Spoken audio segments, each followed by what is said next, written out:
माल हो के रंगी भौजी तोहार दुनु गाल हो। तोहार दुनु गाल हो, तोहार दुनु गाल हो, तोहार दुनु गाल हो, तोहार दुनु गाल हो।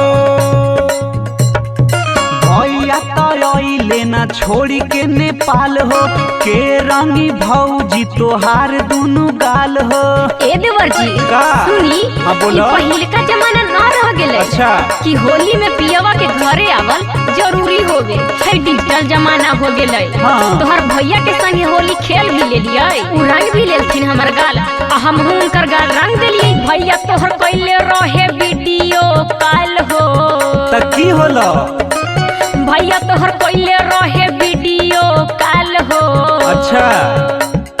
फोना में पद बरू रंगाइल हमर गाल हो। हमें नहीं मानबो। बरू रंगाइल हमर गाल हो।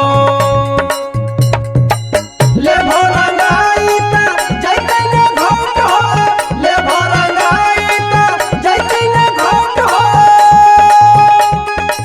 परमरी तू हुलन डलवाई, सुनाए हो भतीजवा के माई, और सुनाए हो भतीजवा के माई। ए देवर बोला बोला। सुना, तोहर भैया के जब पता चलते कि तोहरा से होली में डलवई रहिए, हाँ। तब बड़का बखेड़ा खड़ी कर देते। अच्छा। बुझत काहे नहीं खा। ऊ सब नहीं चलता है भौजी।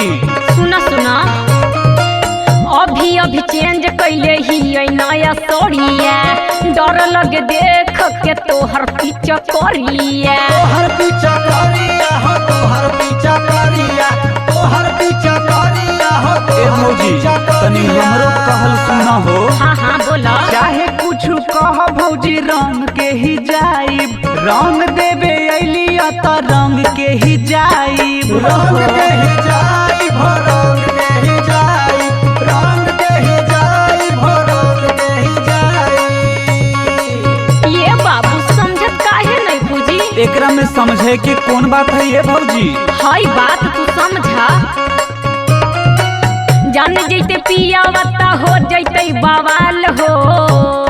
हे देवर अब समझला कौन बात है। जान जैते पिया वत्ता हो जैते बवाल हो, जान जैते पिया वत्ता हो जैते बवाल हो। ता फोना में पद बरू रंगाइल हमर गाल हो।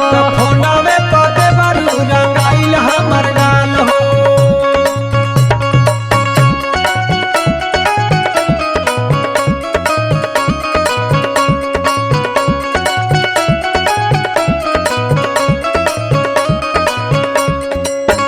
म्यूजिक बाय मणिकांत सुगम।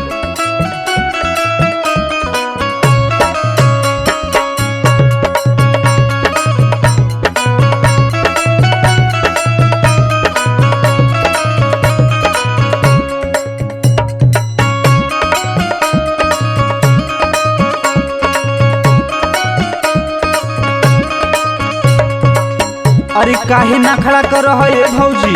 हाँ। अरे मान जाओ ना जी, ई गौवा में एगो तू ही ना सुंदर भौजाई हो। ई बात है। ठीक है ये भौजी, नए रंग में बहता जाहिया, बचा के रखा अपन देह आचार डली हो।